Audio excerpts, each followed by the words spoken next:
Assalamualaikum warahmatullahi wabarakatuh. Perkenalkan nama saya Naisya Mutidianti dari kelas 10 BDP 1 nomor absen 25. Saya di sini akan mempresentasikan hasil STP minuman Yakult. Yang pertama ada sejarah singkat minuman Yakult. Yakult atau yang dalam bahasa Jepangnya Yokurota adalah minuman probiotik mirip yogurt yang dibuat dari fermentasi susu skim dan gula dengan bakteri Lactobacillus casei. Karena L-Caseirota dapat ditemukan dalam sistem pencernaan, Yakult dipromosikan sebagai minuman yang baik untuk kesehatan. Yakult mengandung bakteri Lactobacillus casei strain yang bermanfaat untuk membantu menjaga kesehatan pencernaan dan menekan pertumbuhan bakteri merugikan di dalam pencernaan. Yakult ditemukan oleh Dr. Minoru Shirota pada tahun 1930. Pada tahun 1935, ia mendirikan Yakult Honsa Co. Ltd. untuk memasarkan minuman ini.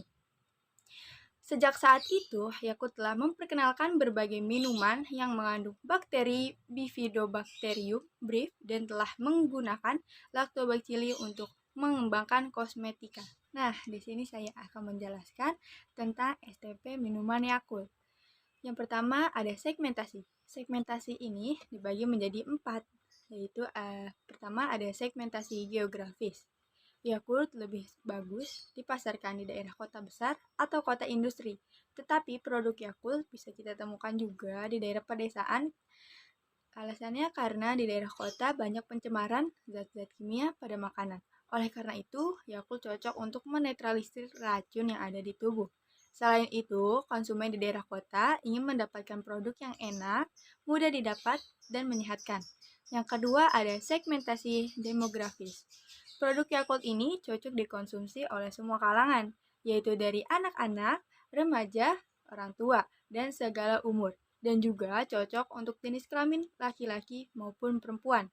Alasannya karena Yakult dapat mencegah gangguan pencernaan, mengurangi racun dalam usus, meningkatkan daya tahan tubuh, dan konsumen ingin mendapatkan kesehatan dari produk Yakult tersebut.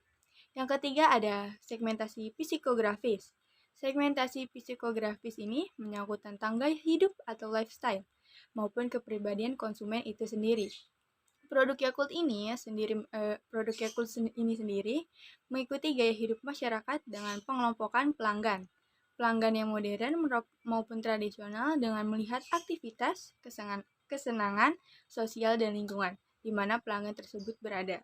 Konsumen yang memiliki pribadi simpel akan memilih produk Yakult ini.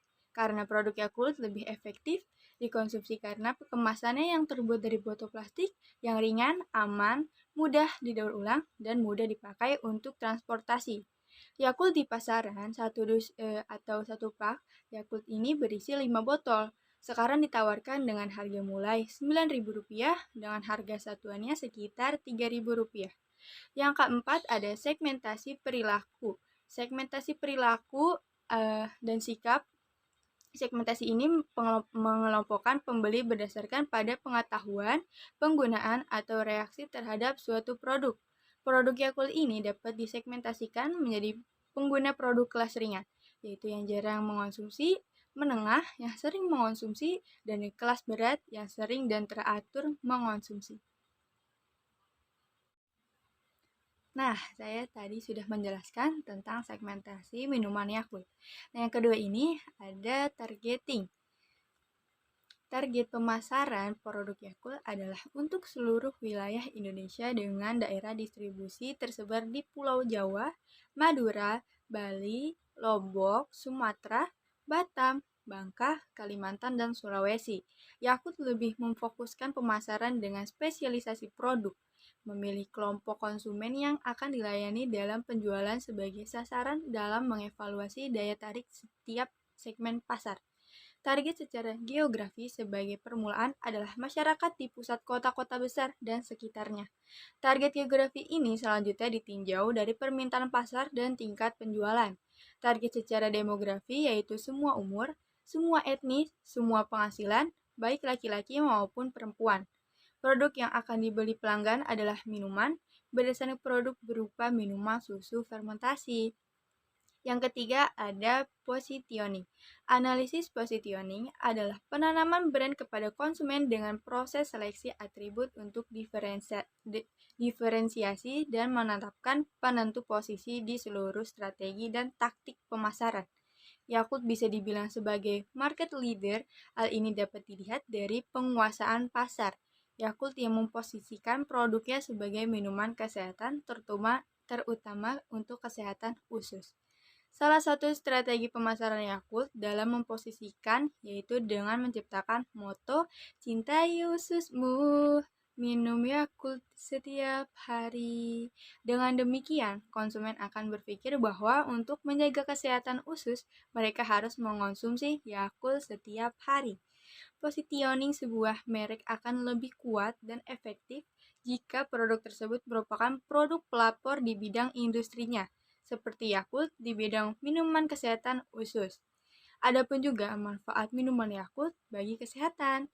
Berikut diantaranya, yang pertama ada satu untuk membantu penyerapan zat gizi, dan yang kedua melancarkan buang air besar sehingga tidak terjadi konstipasi. Yang ketiga membantu program penurunan berat badan. Yang keempat ada turut berperan dalam menjaga sistem kekebalan tubuh. Nah, tetapi harus diperhatikan juga cara mengonsumsinya, yaitu tidak lebih dari 2 botol takaran saji per hari. Nah, menurut pendapat saya, setelah mempelajari materi STP ini, yaitu kita menjadi lebih mudah untuk mencapai hasil yang baik dalam memasarkan produk, yaitu dengan cara melakukan segmentasi pasar atas produk yang akan dijual.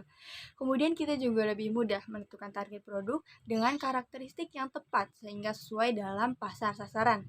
Dan juga kita dapat menancapkan produk di pikiran pelanggan yang tujuannya agar produk kita selalu ada di top minnya para pelanggan.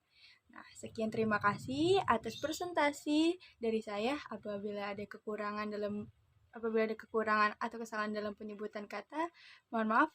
Wassalamualaikum warahmatullahi wabarakatuh.